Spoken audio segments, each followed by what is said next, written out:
como estudiantes de la Universidad Mariano Gálvez de Guatemala para el curso de Normas Internacionales de Información Financiera NIF 2, presentamos la siguiente norma.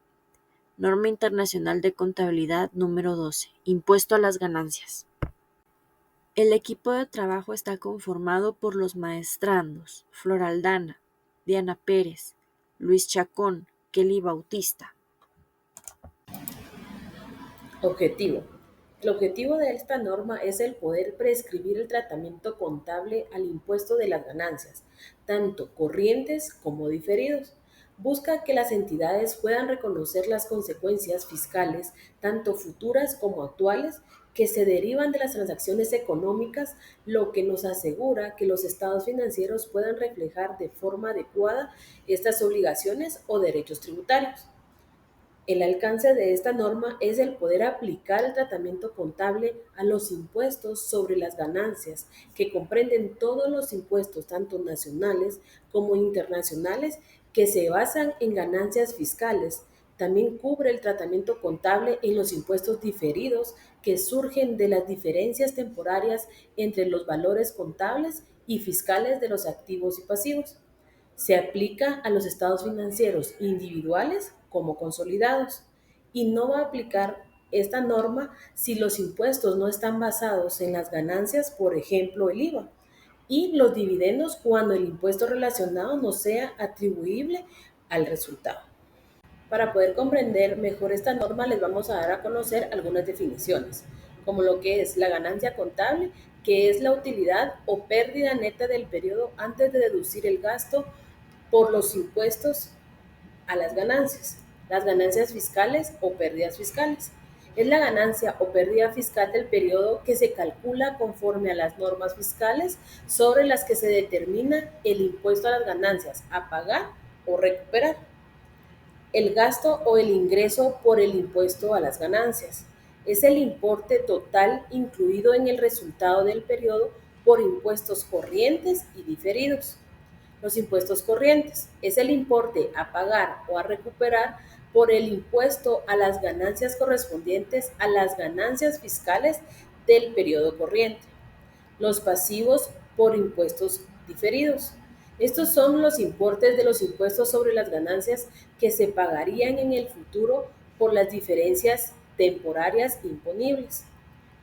Los activos por impuestos diferidos son los importes de los impuestos sobre las ganancias a recuperar en el futuro como resultado de esto, de las diferencias temporarias deducibles, la compensación de las pérdidas fiscales de los ejercicios anteriores aún no utilizadas y la compensación de créditos fiscales no utilizadas procedentes a los ejercicios anteriores. Las diferencias temporarias son las discrepancias entre el valor contable de un activo o pasivo en los estados financieros y su base fiscal. De estas vienen las diferencias temporarias imponibles, que son aquellas que se producen en los montos gravables al determinar la ganancia fiscal de los periodos futuros, cuando el valor contable del activo y el pasivo se recupere o se liquide, lo cual esto genera los pasivos por impuestos diferidos.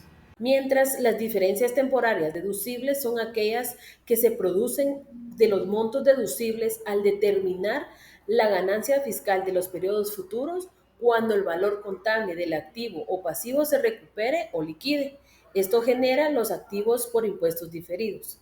La base fiscal es el valor que las autoridades fiscales asignan al activo o pasivo para efectos de cálculo del impuesto. Como bien lo decíamos, la base fiscal es el valor que la autoridad tributaria, en el caso de nosotros sería la SAT, nos permite deducir o reconocer a efectos fiscales en relación a los activos y pasivos que tiene la entidad. La base fiscal para un activo sería el importe deducible fiscalmente en el futuro, cuando se recupere el valor de libros de dicho activo. Si el beneficio que genera el activo no está sujeto a impuestos, entonces la base fiscal del activo deberá ser igual a su valor en libros, mientras que la base fiscal de un pasivo se calcula con el valor en libros del pasivo menos cualquier importe que sea deducible fiscalmente en el futuro. Por ejemplo, si se perciben algunos ingresos de formas anticipadas, la base fiscal deberá ser el valor en libros menos los ingresos que se están grabando en el futuro. Partidas no reconocidas contablemente. Algunas de estas partidas tienen base fiscal, aunque no estén registradas como activos o pasivos. Por ejemplo, un costo de la investigación. Los registros como tal son un gasto contable, pero solo son deducibles fiscalmente en periodos posteriores. Esto genera una diferencia temporaria deducible y da lugar a un activo por impuesto diferido. El principio fundamental, cuando la recuperación o liquidación de un activo o pasivo tenga efectos fiscales y genere mayores o menores impuestos que si no los tuviera, la entidad deberá reconocer un activo o pasivo por impuesto diferido, salvo a los casos excepcionales. La aplicación de los estados financieros consolidados. En los estados financieros consolidados, las diferencias temporarias se deben de determinar comparando el valor en libros de los activos y pasivos con su base fiscal adecuada según se declare. Primero, la forma consolidada si la ley lo permite o de forma individual si las declaraciones fiscales lo presentan por la entidad. Reconocimiento de pasivos y activos por impuestos corrientes. Esta norma nos indica que las entidades deberán de reconocer dentro de sus estados financieros los impuestos corrientes, es decir, todos los impuestos sobre las ganancias fiscales del periodo presente como de los anteriores, siguiendo algunos principios. El reconocimiento del impuesto como pasivo sería cuando el impuesto del periodo actual o de ejercicios anteriores, aun cuando no se ha pagado. Acá es donde se reconoce como un pasivo. Esto se refleja en la obligación que la entidad debe de tener frente a la SAT. El reconocimiento como activo por pagos en exceso es si la empresa ya pagó más de estos impuestos que realmente debía pagar en esos periodos, ese exceso como tal se debe reconocer como un activo. ¿Por qué? Porque representa un derecho de poder recuperar ese importe. El reconocimiento de activos por pérdidas fiscales. Esto se da cuando la entidad tiene una pérdida fiscal que puede retrohacerse para poder recuperar este impuesto que se ha pagado dentro de los años anteriores. El importe recuperable se debe registrar como un activo. Las condiciones para poder reconocer el derecho de una pérdida fiscal, esto se debe de reconocer en el mismo periodo en que se está ocurriendo la pérdida, siempre que se cumplan dos condiciones. Una, que sea probable que tenga beneficio económico y segundo, que el importe pueda ser medido de forma fiable. La NIC 12 nos da ciertos fundamentos sobre el impuesto diferido, pero para ello debemos entender primero qué son las diferencias temporales. Estas surgen cuando el valor contable de un activo o un pasivo no coinciden con su base fiscal. En este sentido, si la diferencia aumenta la ganancia fiscal futura, hablamos de una diferencia temporal imponible y genera un pasivo por impuesto diferido. En cambio, si esta reducirá la ganancia fiscal futura, es una diferencia deducible, lo que da lugar a un activo por impuesto diferido. Es importante que aclaremos que estas diferencias no son permanentes, ya que con el tiempo pues se revierten, pero por eso deben de reflejarse en los estados financieros para anticipar el efecto de los impuestos futuros. El reconocimiento del activo por impuesto diferido. Acá, no siempre que haya una diferencia deducible se debe reconocer automáticamente como un activo. Solo se puede registrar si es probable de que habrá una ganancia fiscal futura suficiente para que se pueda utilizar esa deducción. Por ejemplo, si la empresa ha determinado o ha tenido pérdidas recientes, debe demostrar con evidencia que en el futuro generará ganancias, si no, el activo pues no se reconoce. En el caso de las pérdidas fiscales acumuladas, también se puede reconocer como activos por impuestos diferidos por pérdidas arrastradas o créditos fiscales no utilizados, pero nuevamente solo si es probable su aprovechamiento futuro. Además, la norma no nos exige que la empresa pues divulgue la evidencia que justifique este reconocimiento. Aplicación en prácticas en inversiones. Ahora veamos cómo se aplica esto a las inversiones en subsidiarias, sucursales, asociadas y negocios en conjunto. Aquí también pueden aparecer diferencias temporales cuando el valor contable de la inversión es distinto a su base fiscal. Y esto puede pasar por varias razones. Por ejemplo, porque hay ganancias no distribuidas en la entidad en la que se invierte, porque hay diferencias de cambio si están en diferentes países o porque se reduce el valor de la inversión recuperable de esta subsidiaria. En el reconocimiento del pasivo por impuesto diferido, acá en general se debe reconocer un pasivo por estas diferencias temporales imponibles, excepto si se cumplen con dos condiciones. La primera es que la entidad tenga el control sobre cuándo se revertirá esta diferencia y la segunda es que sea poco probable que se revierta en un futuro cercano. Por ejemplo, una controladora puede decidir no repartir dividendos de su subsidiaria y por esto no reconocer el pasivo. ¿Cuáles son los efectos del tipo de cambio? Este es otro tema importante porque cuando la base fiscal se calcula en una moneda distinta a la moneda funcional de la entidad, crea variaciones de tipo de cambio que pueden crear nuevas diferencias temporales y que también generan impuestos diferidos. Acá los activos por diferencias en inversiones, si hay diferencias deducibles en inversiones, solo se reconoce un activo por impuesto diferido si es probable que esa diferencia se revierta y que hayan ganancias fiscales para aprovecharla.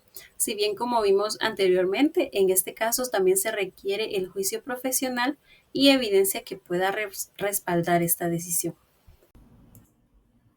Y hablando un poco sobre la medición, tanto los activos como los pasivos corrientes de tipo fiscal que proceden del periodo presente o de periodos anteriores, pues estos deben ser medidos por las cantidades que se espera recuperar, siempre de una autoridad fiscal, utilizando la normativa y las tasas impositivas que se hayan aprobado o también cuyo proceso de aprobación pues esté prácticamente terminado al finalizar el periodo sobre el que se va a informar.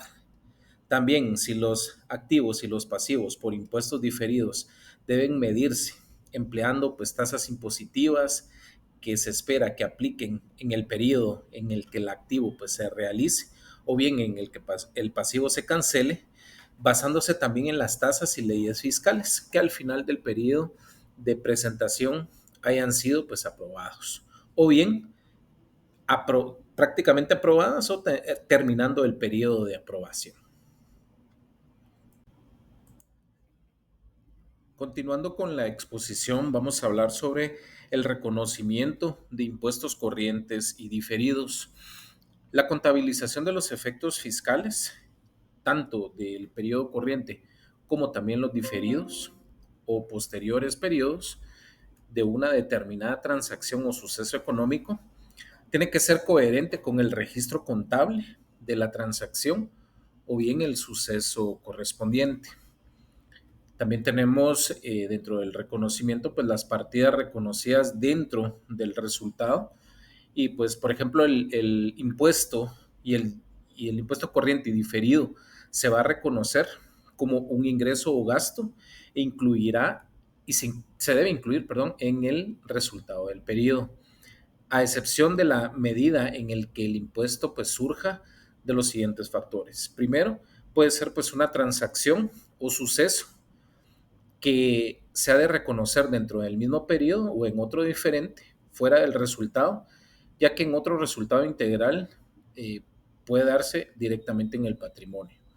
Y segundo, una combinación de negocios distinta de la adquisición por la entidad de inversión, también de una subsidiaria que requiere medir el valor razonable con cambios en el resultado. Las normas internacionales de información financiera pues, requieren o permiten, más bien dicho, que determinadas partidas se reconozcan en otro resultado integral. Unos ejemplos de ello pues, puede ser un cambio importante en libros procedentes de alguna revaluación de propiedades, planta y equipo. Otro ejemplo puede ser diferencias de cambio que surjan de la conversión de los estados de resultados en un negocio extranjero. Hablando de las partidas reconocidas fuera del resultado, los impuestos corrientes y los impuestos diferidos pues deberán reconocerse fuera de este resultado, Si se relacionan con partidas que se reconocen dentro del mismo periodo o en un periodo distinto, fuera de este resultado. Por lo tanto, pues los impuestos corrientes y los impuestos diferidos que están relacionados con estas partidas se deben de reconocer siempre en el mismo periodo o en otro diferente, siguiendo las siguientes dos condiciones. Primero, en otro resultado integral deberá reconocerse en otro resultado integral y directamente en el patrimonio. Deberán siempre reconocerse en el patrimonio. Hablando de los impuestos que surgen de una combinación de negocios, por ejemplo, esto se puede decir de como un resultado de una combinación siempre de negocios, podría cambiar la probabilidad de realizar un activo por impuestos diferidos del adquiriente anterior adquisición. Un adquiriente pues se puede considerar como la probable recuperación de sus propios activos por los impuestos diferidos que no se reconocieron antes de la combinación de algún tipo de negocio. Siguiente, los impuestos corrientes y diferidos surgidos de pagos basados en acciones. Acá pues en algunas jurisdicciones fiscales la entidad puede obtener eh, una deducción fiscal. Esto pues significa que es un importe deducible para la determinación base imponible asociada a una remuneración pagada en forma de acciones, en opciones sobre acciones o en otros instrumentos, claro, del patrimonio de la entidad. Activos y pasivos por impuesto. Podemos mencionar que esta norma establece que una entidad debe reconocer un activo por impuesto diferido por todas las diferencias temporarias imponibles y por un activo por impuesto diferido. Por todas aquellas diferencias temporarias y deducibles se va a deducir un activo por impuesto diferido, en la medida en que sea probable que existan ganancias fiscales futuras contra las cuales se puedan utilizar esas diferencias. Por ejemplo, si una empresa tiene un activo en su contabilidad que se deprecia de forma distinta a como lo establece la legislación fiscal, esa diferencia genera un impuesto diferido. También se incluyen como activos por impuesto diferido las pérdidas fiscales. En la medición de los activos y pasivos se basan en las tasas impositivas que se espera aplicar en el periodo en el que se revierten las diferencias temporarias y debe reflejarse los efectos fiscales esperados según la legislación vigente o simultánea o sustancialmente aprobada. Es importante destacar que no todos los impuestos diferidos se reconocen. Por ejemplo, no se reconoce un pasivo por impuesto diferido derivado del reconocimiento inicial de la plusvalía en una combinación de negocios. Sobre los gastos e información a revelar, en cuanto a los gastos por impuesto a las ganancias, estos incluyen tanto el impuesto corriente como el impuesto diferido, como lo mencionaba en la diapositiva anterior. El gasto por impuesto corriente se basa en la utilidad imponible del periodo y se calcula aplicando la tasa fiscal vigente. Por su parte, el gasto por impuesto diferido refleja los efectos del reconocimiento y reversión de las diferencias temporarias aplicadas en ese momento. La NIC 12 exige que estos gastos se reconozcan en el mismo lugar que se reconoce la transacción de los que la cual lo origina. Por ejemplo, si una ganancia se reconoce en otro resultado integral, el efecto impositivo también se reconocerá allí. Sobre la información a revelar, la norma exige que las entidades presenten la información detallada sobre sus impuestos diferidos, como la naturaleza de las diferencias temporarias. También es que las tasas aplicables, los cambios significativos respecto al periodo anterior y los motivos por los cuales no se reconocen ciertos activos por impuestos diferidos también deben ser detallados. Esa transparencia es clave para los usuarios de los estados financieros, ya que permite entender el impacto fiscal actual y futuro sobre la situación financiera de la empresa. Y sobre la fecha de vigencia y derogación, es que la NIC 12 es de aplicación obligatoria para los ejercicios que comienzan a partir de la fecha establecida por el IASB y también deroga interpretaciones anteriores como la SIC 21, lo que garantiza una mayor uniformidad en el tratamiento de los impuestos a las ganancias. Gracias por su atención.